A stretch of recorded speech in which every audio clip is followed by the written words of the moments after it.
الحمد لله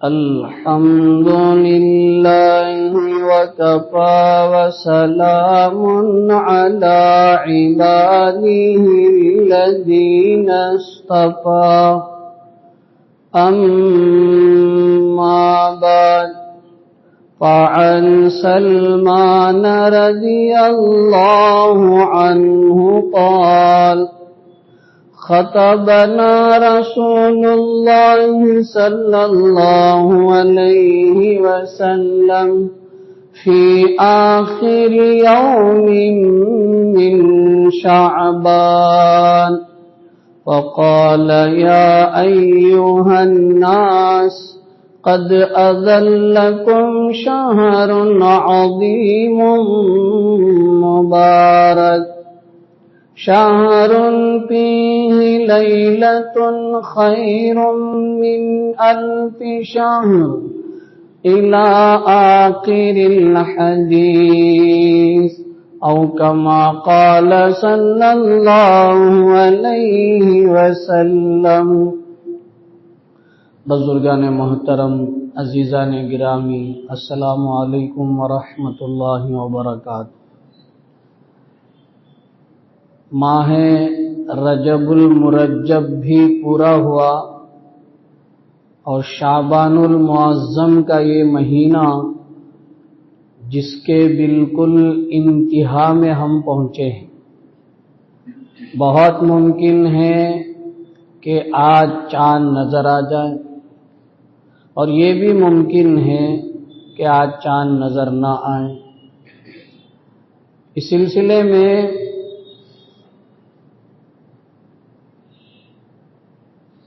ہمارے علاقے میں دو خرابی ہیں۔ پہلی خرابی ہم سعودیہ کا حال معلوم کرتے ہیں کہ بھئی وہاں اگر کل نظر نہیں آیا ہے تو آج وہاں نظر آئے گا، آج وہاں نظر آئے گا تو یہاں نظر نہیں آئے گا، یہاں کل نظر آئے گا، آئندہ کل پرسوں نظر آئے گا، یعنی کل ہفتے کے دن نظر آئے گا۔ اسی کو بیس بناتے ہیں، بنیاد بناتے ہیں، باقاعدہ معلوم کرتے ہیں۔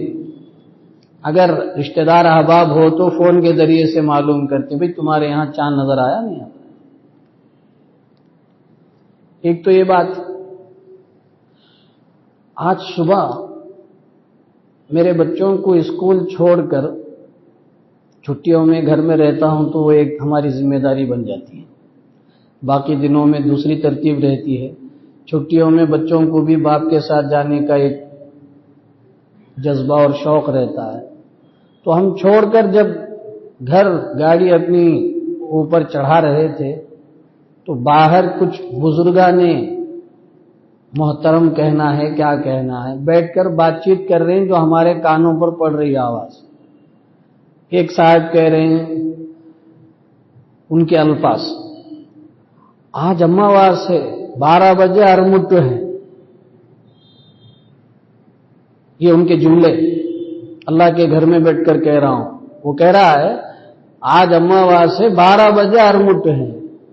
ایک ہندو بھی بازو بیٹھا ہے، غیر مسلم بھی بازو بیٹھا ہے، وہ کہہ رہا ہے 12 بجے ہے کیا؟ تمل میں بولے 12 منی گر کا۔ پھر تیسرا جو وہاں بیٹھا وہ کہتا ہے کہ آج کسی حال میں نظر نہیں آئے گا، صبح کو نظر آئے گا۔ یہ ہے اماواس کا عقیدہ آج بھی کچھ مسلمان دل دماغ میں رکھے ہوئے۔ ہمارے استاد محترم ہمیشہ کہتے تھے کہ بھئی عبد القادر کو اماواس سے کیا تعلق، مسلمان کو اماواس سے کیا تعلق؟ مسلمان چاند کا پابند ہے، اماواس کا پابند۔ اماواس کیا بکواس عقیدہ ہے، غیروں کا عقیدہ ہے، غلط ہے، اسلام میں اس کی کوئی گنجائش نہیں۔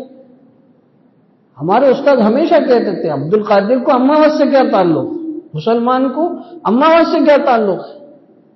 اور یہ سمجھنا کہ آج اماواس ہے، 12 بجے اور مٹے ہے، وہ کیا بکواس ہے، کیسے بھونڈے اور غلط عقیدے، یہ خرابی ہے، بڑی خرابی۔ سعودیہ ہمارے لیے چاند روزہ رکھنے نہ رکھنے کے لیے ہم اس کو بنیاد نہیں بنا سکتے. ہمارے لیے بنیاد قرآن و حدیث ہے.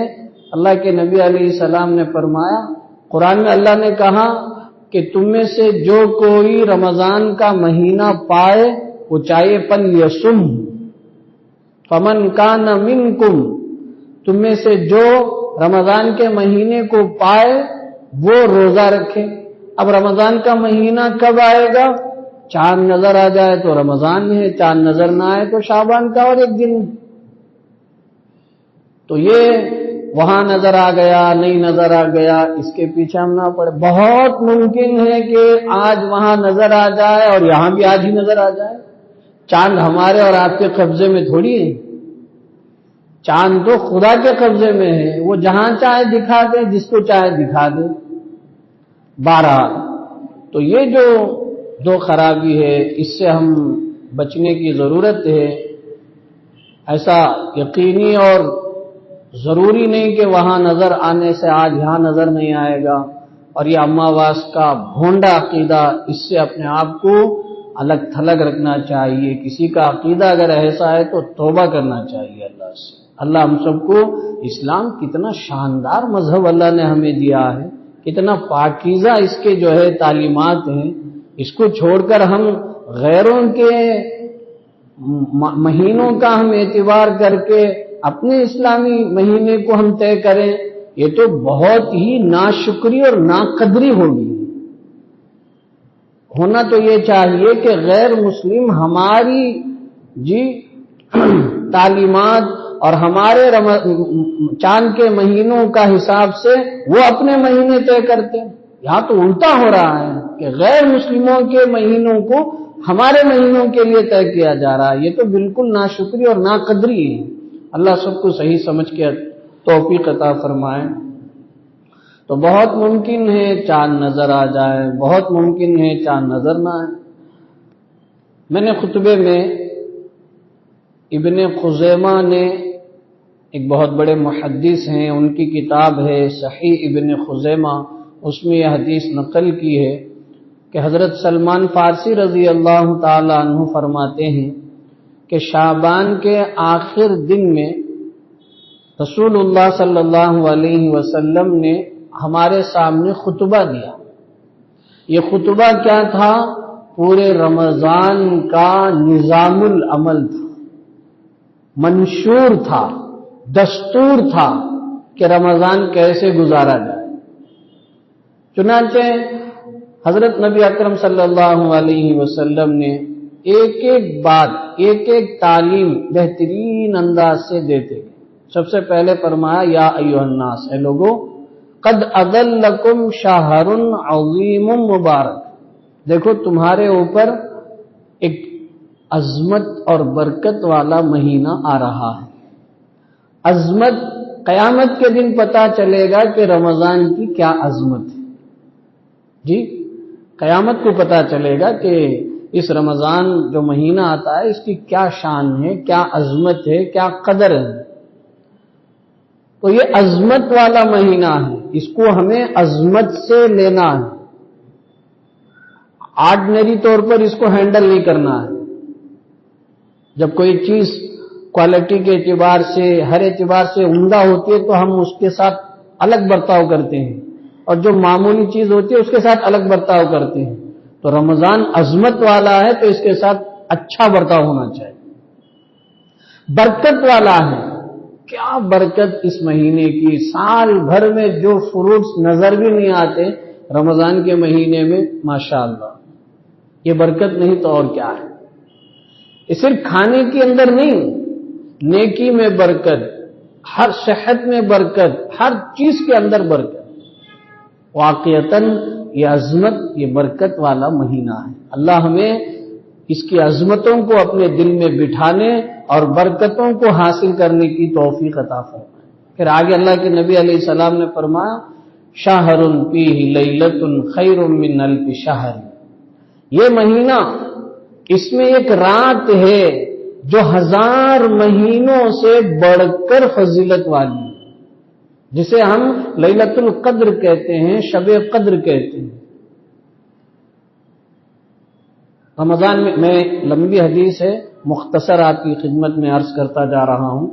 ایک رمضان پیغمبر علیہ السلام نے دوسرے عشرے کا اعتکاف کیا، پھر جب دوسرا عشرہ پورا ہوا تو اپنے خیمے سے سر باہر نکال کر جو صحابہ اور تھے ان سے کہا کہ میں نے دوسرے عشرے میں شب قدر کو تلاش کر لیا لیکن وہ رات ملی نہیں، آخری عشرے میں طاق راتوں میں شب قدر کو تلاش کرو۔ آخر کے جو 10 راتیں ہیں اور اس کی جو 5 راتیں ہیں وہ 5 راتیں طاق رات کہلاتے ہیں، 21، 23، 25، 27، 29، یہ 5 راتیں ہیں۔ ان 5 راتوں میں خاص طور پر اور باقی 10 راتوں میں عام طور پر جاگ کر ہم عبادت کریں گے، جتنی ہم کو ہو سکے تو وہ شب قدر کی فضیلت ہم پانے والے بنیں۔ میں یہاں پر رک کر ایک بات عرض کر دوں، ہمارا معاشرہ رسم و رواج کا اتنا عادی ہے، کچھ بھی ہو جائے، زمان ٹلت زمین ٹلت گل محمد نہ ٹلت، زمان آسمان ادھر سے ادھر ہو جائے، زمین ادھر سے ادھر ہو جائے، ہم رسم و رواج کو چھوڑنے کے لیے تیار نہیں۔ بہت سارے رسم و رواج ہیں، عبادتوں میں بھی ایک رسم رواج ہے، پرانا سلسلہ، 27 طاق 5 طاق راتوں میں سے ایک رات ہے، اس 27 کی رات کو ہونا یہ چاہیے کہ زیادہ قرآن پڑھا جائے، نماز میں زیادہ وقت لگایا جائے، ذکر میں، تلاوت میں، لیکن کیا ہوتا ہے، شروع سے سوا پارہ پڑھیں گے جی، پھر اس کے بعد ایک پارہ پڑھیں گے، پھر آخر کے 2 دن میں ایک پارہ کو ڈیوائڈ کریں گے، 26 کی رات کو پارے ہم کا پونا پارہ پڑھیں گے اور 27 کی رات کو پاؤ پارہ پڑھیں گے۔ نماز کا وقت عام وقت سے ہٹا کر 9، 9:30، 10 جتنا جس کو مرضی ہے اتنا رکھ لیں، تھوڑی دیر نماز پڑھ کر کچھ بیان ہوگا، دعا کر کے چلے جائیں۔ یہی روٹین پورا سال زندگی میں گزر رہا ہے۔ شب قدر عام راتوں میں تو کچھ زیادہ پڑھ لیتے ہیں، زیادہ وقت نماز میں گزارتے ہیں، لیکن اس رات میں حالانکہ میں اور آپ طے نہیں کر سکتے کہ 27 کی رات شب قدر ہے۔ جب اللہ نے پیغمبر کے ذہن سے اس علم کو اٹھا لیا اور پیغمبر نے تلاش کر کے کہا کہ میں نے 20 درمیان کے 10 دنوں میں دیکھ لیا نہیں ملا، آخری 10 راتوں میں تلاش کرو، اور پھر فرمایا آخری 5 طاق راتوں میں تلاش کرو، تو پھر میں اور آپ ہر سال 27 کو فکسڈ کر کے شب قدر پا رہے ہیں۔ ماشاءاللہ، اللہ نے ہمیں پیغمبر سے بڑا مقام دیا ہے، سبحان اللہ۔ کیا خصوصیت ہے پیغمبر کی امت کی، اس علاقے والوں کی، جی بہت بڑے ہیں ہم کہ ہم نے 27 کو فکس کر لیا، بس اب شب قدر کی مجال کے وہ کسی اور رات میں چلے جائیں، اس کو تو اسی 27 کی رات ہی کو آنا ہے، آگے بھی نہیں جانا ہے، پیچھے بھی نہیں جانا ہے۔ یہ اتنے ہم عادی ہو گئے، کسی مسجد میں اگر کوئی بندہ 27 کے بجائے 29 کی قرآن تکمیل کرے، سارے چونچ باہر آ جائیں، جتنے چونچ ٹیڑے ہو گئے تھے وہ بھی سیدھے ہو جائیں۔ کیا ہو گیا، کیا ہوگا، یہ کیا ہے، مسجد ویران۔ یہ سب رسم و رواج کے عادی ہیں، حقیقت ہمیں شب قدر کی تلاش نہیں ہے، بس ایک عادت 27 کی رات میں اس طریقے سے آنا ہے، بس چاہے وہ قدر والی رات ہو یا نا قدر والی، کچھ بھی ہو، اس سے ہمیں کوئی فرق نہیں پڑتا۔ اللہ ہم سب کو صحیح سمجھ کی توفیق عطا فرمائے۔ تو اللہ کے نبی علیہ السلام نے فرمایا کہ یہ رات 1000 مہینوں سے بڑھ کر ہے، ہم کو اگر 1000 مہینے کی زندگی بھی مل جائے تو ہم عبادت نہیں کر سکتے ہیں۔ اللہ ایک رات جاگنے سے اتنی عبادت، تو ہم کیوں نہ آخر کی 10 راتوں میں تھوڑی تھوڑی دیر، یہ نہیں کہا گیا، کسی حدیث کے اندر یہ نہیں کہا گیا کہ عشاء کی نماز کے بعد سے فجر کی نماز تک جاگ کر عبادت کرنے پر ہی یہ ثواب ملے گا، کسی حدیث میں یہ نہیں ہے، کسی عالم دین نے یہ نہیں کہا۔ فرمایا اس رات میں تھوڑی سی دیر بھی تم اگر جا کر عبادت کر لو، ضرور وہ رات فضیلت والی ہم کو نصیب ہو جائے۔ کتنی بڑی بات. اسی لیے حضرات علماء فرماتے ہیں ارے ہم کچھ نہیں کر سکتے ہیں تو کم از کم عشاء کی نماز جماعت سے تراویح پڑھ کر سو جائیں, تہجد پڑھے سے فجر کی نماز جماعت سے پڑھ لے, کیونکہ حدیث میں ہے جو عشاء پڑھ کر پھر فجر پڑھے گا وہ پوری رات جاگنے والوں کے برابر ہے. ایسے ثواب سے بھی کیوں ہم محروم ہو جائیں. یہاں پر ایک اور بات, اللہ ہمارے وقت میں, آج کے وقت میں برکت عطا فرمائے کہ آخر کی 10 راتیں ہی ہمارے لیے خریداری کے لیے ویری ویری امپورٹنٹ. اللہ نے جن کو مال دیا ہے وہ رمضان کے شروع میں یا رمضان سے پہلے باہر شہروں میں سٹیوں میں جا کر اپنا پرچیز کر کے لا لیتے. یہ بہت اچھا ہے, چاہے آپ شہروں میں کرو یا باہر کرو, لیکن رمضان سے پہلے فارغ ہو جائے, یا کم از کم رمضان میں کر رہے ہیں تو بہتر وقت دن میں کرو. کوئی کہے گا ہر دن میں دکان بند ہے, تم نہیں آ رہے ہو اس لیے دکان بند ہے. تم دن میں جا کر دیکھو, دن میں بھی دکان کھل جائے گی. تو دن کے وقت میں اپنا خریداری کرو. ہم یہ نہیں کہتے کہ آپ پھٹے پرانے کپڑے پہنتے رہیں, کسی نے نہیں کہا, اسلام نے نہیں کہا, کسی عالم دین نے نہیں کہا, کسی حدیث میں نہیں. ہم اللہ کے نبی علیہ السلام نے تو یہاں تک فرمایا کہ اللہ پسند کرتے ہیں کہ وہ بندے اپنی اللہ کی نعمت کو اپنے اوپر نچھاور کریں, ظاہر کریں, اچھا سے اچھا خریدیں. لیکن آخر کی 10 راتیں مرد عورتیں پورے بازار کو آباد کرتے ہیں, رونق دیتے ہیں. کیا ایسا نہیں ہے؟ ایسا نہیں ہے. بازاریں بند رہتی ہیں رات میں. ارے آخر کی 10 راتوں کی کتنی فضیلت ہے. ہم ٹھوکر مارتے ہیں, زبان سے نہیں کہتے ہیں, پریکٹیکلی عملی طور پر ہم ٹھوکر مارتے ہیں. اس کی ضرورت نہیں ہے ہمیں. اور گھر کی تمام مستورات افطار کے بعد نکلتی ہیں, نہ مغرب پڑھتی ہیں, نہ عشاء پڑھتی ہیں, نہ تراویح پڑھتی ہیں. پوری رات میں پوری بازار میں پیر رکھنے کے لیے جگہ نہیں رہتی. پلیٹ فارموں میں اضافہ, اور اب نئے نئے نام سے نئے نئے اسٹال اور مال بنائے جا رہے ہیں. فیسٹیول, ڈسٹرکٹ فیسٹیول کہیں دوسرے شہر میں تھا, اب ہمارے شہر میں. دیکھیے تجارت منع نہیں ہوئی, آدمی تجارت کرے, کمائے, کھائے, پیے, لیکن ایک بات یاد رکھیں, یہ رمضان کا مہینہ کمانے کا نہیں ہے. ہاں کمانے کا ہے, نیکی کمانے کا ہے, پیسہ کمانے کا ہے. سال بھر کما کما کما کما کر پھر اس ایک مہینے میں بھی کمائی کما, یہی سیزن ہے. ہر دکاندار, ہر چھوٹا بڑا سب کمائی کا یہ سیزن ہے. نیکی کو کبھی ہم نے کمایا نہیں. دکانداروں کی مغرب عشاء کی نماز کا کیا حال ہے, تراویح کا کیا حال ہے. کیا ایسی روزی میں اللہ کی طرف سے برکت ملے گی؟ اللہ کی نافرمانیوں کے ساتھ کیا برکت ملے گی؟ سوچ کر دیکھیں. کیا اللہ اتنا محتاج ہو گیا ہے کیسے بھی چلو ہم برکت دے دیں گے, دے دیں گے؟ اللہ اتنا محتاج ہو گیا؟ نعوذ باللہ من ذالک. کہاں جا رہے ہیں ہم؟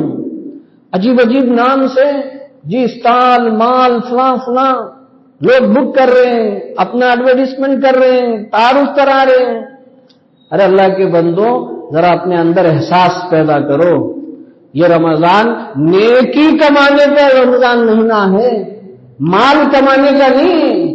یہ رمضان کا مہینہ اپنے اندر تقویٰ پیدا کرنے کے لیے ہے, بجائے جو کچھ تھوڑا بہت تقویٰ تھا وہ بھی ضائع کرنے کے لیے نہیں.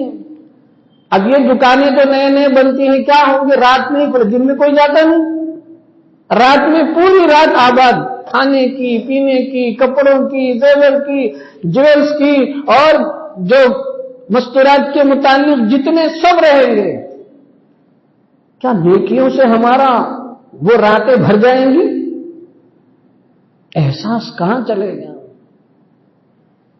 آج ملک کے اندر مسلمانوں کو ختم کرنے, اسلام کو ختم کرنے کی سازشیں کھلے عام کر رہے ہیں, اور ہم مسلمان اس مہینے میں بھی اپنے آپ کو اللہ سے لو لگا کے, اللہ سے معافی مانگ کے حالات کو سنوارنے کی کوشش اور دعا کرنے کے بجائے اس طرح بے جرت, بے شرم, بے حیا بن کر رمضان کا مہینہ گزارے, اللہ کی رحمت کیسے آئے گی؟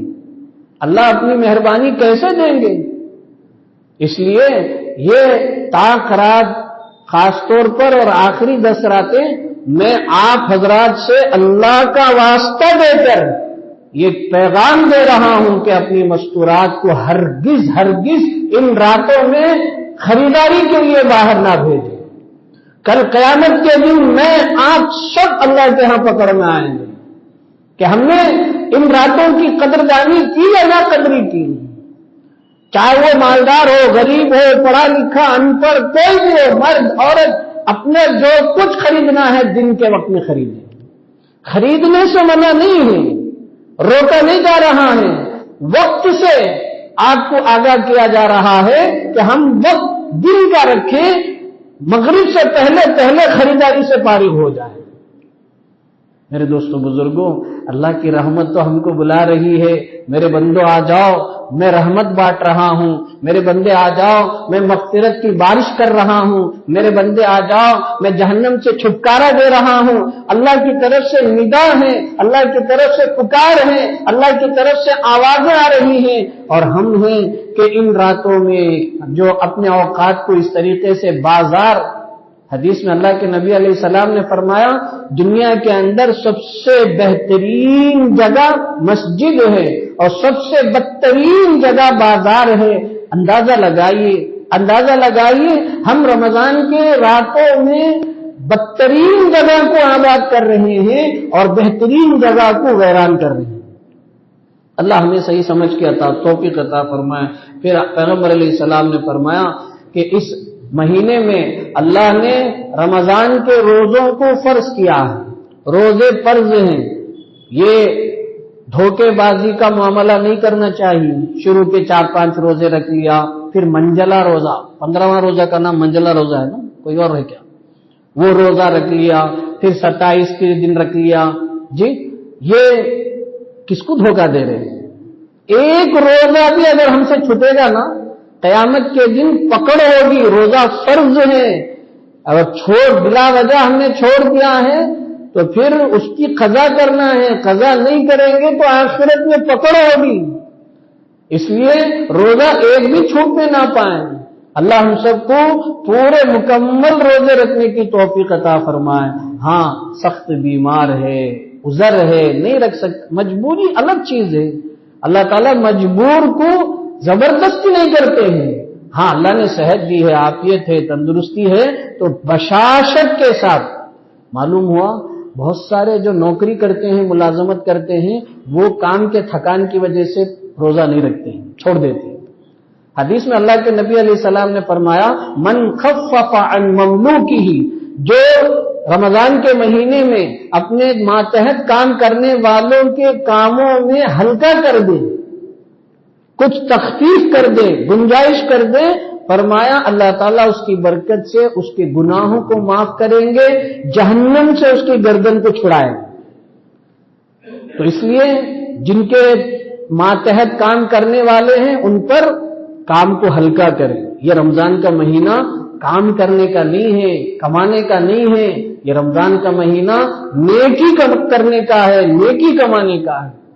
آگے اللہ کے نبی علیہ السلام نے فرمایا وَقِيَامَ لَيْلِهِ تَطَوُّعًا، اللہ نے اس مہینے کی رات میں قیام کو ثواب کی چیز بنایا. تراویح کی نماز ثواب کی چیز ہے. اس میں بھی کیا 8 رکعت میں 10 جنے جا رہے ہیں، 12 میں کچھ جا رہے ہیں، جی 16 میں کچھ جا رہے ہیں، کھیل تماشے.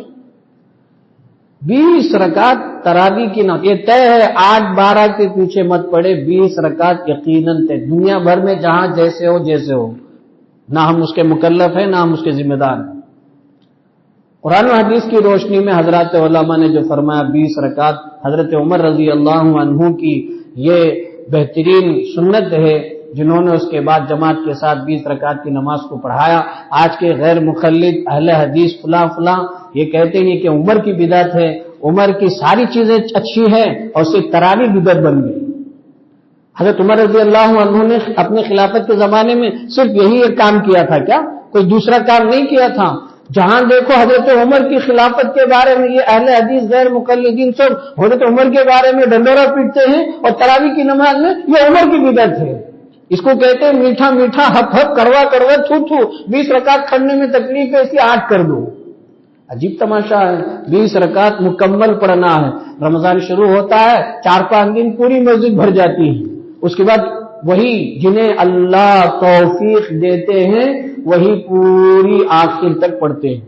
اس کے بعد بیچ میں چند دن اضافہ ہو جائیں گے، 27 کے دن وہی جگہ بس نہیں آئے گی، تنگ تنگ ہو جائے گی.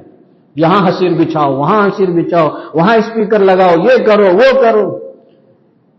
کیسا مسلمان ہے؟ پیغمبر علیہ السلام نے کتنے اہتمام سے حضرات صحابہ کو بتایا.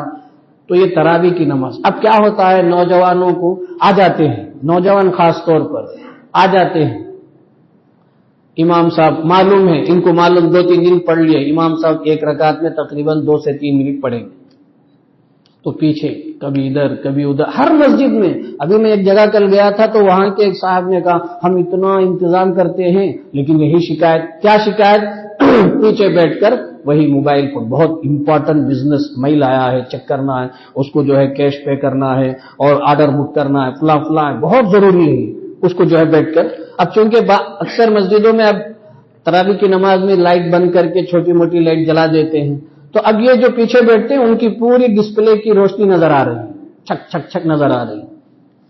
کیا تماشا ہے! ارے اس موبائل فون کو رمضان کے لیے طلاق دے دو، کم از کم نمازوں کو آتے وقت اس کو اٹھا کے رکھ دوں.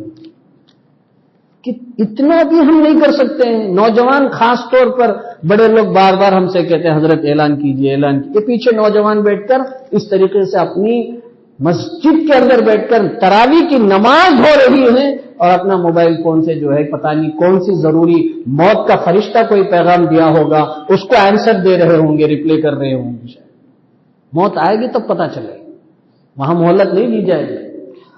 پھر آگے اللہ کے نبی علیہ السلام نے فرمایا کہ یہ رمضان کا مہینہ، اس میں اگر کوئی نفل عبادت کرے گا تو اللہ فرض کا ثواب دے گا، فرض ادا کرے گا تو اللہ اسے 70 فرض ادا کرنے کا ثواب دیں گے. اللہ نیکی کمانے کا زمانہ ہے. نفل پر فرض کے برابر، فرض پر 70 فرض کے برابر. عام دنوں میں یہ سب ثواب نہیں ملے گا. پھر پیغمبر علیہ السلام نے فرمایا یہ مہینہ صبر کا ہے، اس لیے کہ روزہ رکھ کر آدمی کئی اعتبار سے پریشان ہوتا ہے، مردوں کے لیے بھی عورتوں کے لیے بھی. جی فرمایا صبر کا ہے، صبر کریں گے وہ صبر ثوابہ الجنہ، اللہ کے پاس صبر کا بدلہ جنت کے علاوہ کچھ نہیں ہے. جنت پانا ہے تو ہمیں صبر کرنا ہے، شکایت نہیں کرنا ہے. پھر آگے فرمایا یہ غمخواری کا مہینہ ہے، یہ غمخواری، ایک دوسرے کے ساتھ ہمدردی اور غمخواری کرنا ہے. پھر آگے اللہ کے نبی نے فرمایا کہ یہ مہینہ ایسا ہے کہ اس میں اللہ مومن کی رزق میں اضافہ کر دیتے ہیں. جیسے میں نے شروع میں کہا غیر رمضان میں بھی اتنا نہیں کھائیں گے جتنا رمضان میں کھاتے ہیں، حالانکہ دن بھر بھوکے رہتے بس نام کے لیے، ورنہ اللہ کیا کھلا رہے ہیں، یہ اللہ کی مہربانی نہیں تو اور کیا ہے. جی کتنی مہربانی ہے اللہ کی، اور ہم کیا کر رہے ہیں، اللہ کی مہربانی کا استعمال کر کے اسی کی نافرمانی میں لگے. اللہ ہمیں معاف فرمائے. پھر آگے اللہ کے نبی نے فرمایا اگر کوئی بندہ کسی کو روزے دار کو روزہ افطار کرائے اللہ اس کے گناہ معاف کرائیں گے، اسے جہنم سے چھٹکارا دیں گے. حضرات صحابہ نے پوچھا اللہ کے رسول ہمارے پاس اتنی مقدار کہاں ہے کہ ہم لوگوں کو افطار کرائیں؟ حضور نے کہا نہیں، ایک کھجور، ایک قطرہ پانی، ایک قطرہ لسی، ایک قطرہ دودھ، اتنا بھی اگر دے دے اللہ یہ ثواب دیں گے کہ گناہ معاف فرمائیں گے، جہنم سے چھٹکارا دیں گے. افطار پارٹی کے نام پر اللہ اکبر اللہ اکبر. اگر میں اور کہوں گا تو بہت وقت ہو جائے گا. میرے دوستو بزرگوں، افطار کرانے کی جو فضیلت ہے وہ ضرورت مند کو افطار کرانا ہے. دوست احباب مل گئے، ٹرسٹی مل گئے، مجلس مل گئے، فلاں مل گئے، فلاں مل گئے، جی 4-5 لوگ ملے ہیں، 10-15 ملے ہیں، 50 لوگوں کے بقدر انتظام ہے. تھوڑا تھوڑا کھائے تھک گئے، اس کے بعد اسے دے دو، اسے دے دو، غریب کو دے دو، اس کو دے دو، بیوہ کو دے دو. ارے افطار پارٹی میں ایک نیکی نہیں یاد رکھنی، اور یہ دکھاوا کی وجہ سے الٹا گناہ ہوگا. بڑے چھوٹے سب افطار پارٹی اپنے اپنے لیول سے کراتے ہیں، بالکل صحیح طریقہ نہیں ہے.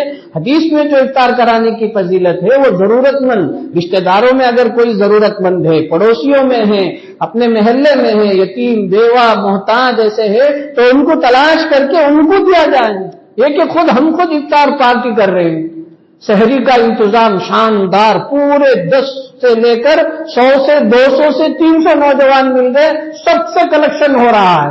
تو 50 دے، تو 100 دے، تو 1000 دے، تو 500 دے لے کر اور پوری رات نہ جتنے شہری میں دعوت میں آ رہے ہیں ایک نے بھی نہ عشاء کی نماز پڑھی نہ تراویح پڑھی، اور شہری کھانے کے بعد اللہ کے فضل سے اس میں سے کتنوں کو اگلے دن روزہ رکھنے کی توفیق ملتی ہے اللہ ہی بہتر جانتے ہیں۔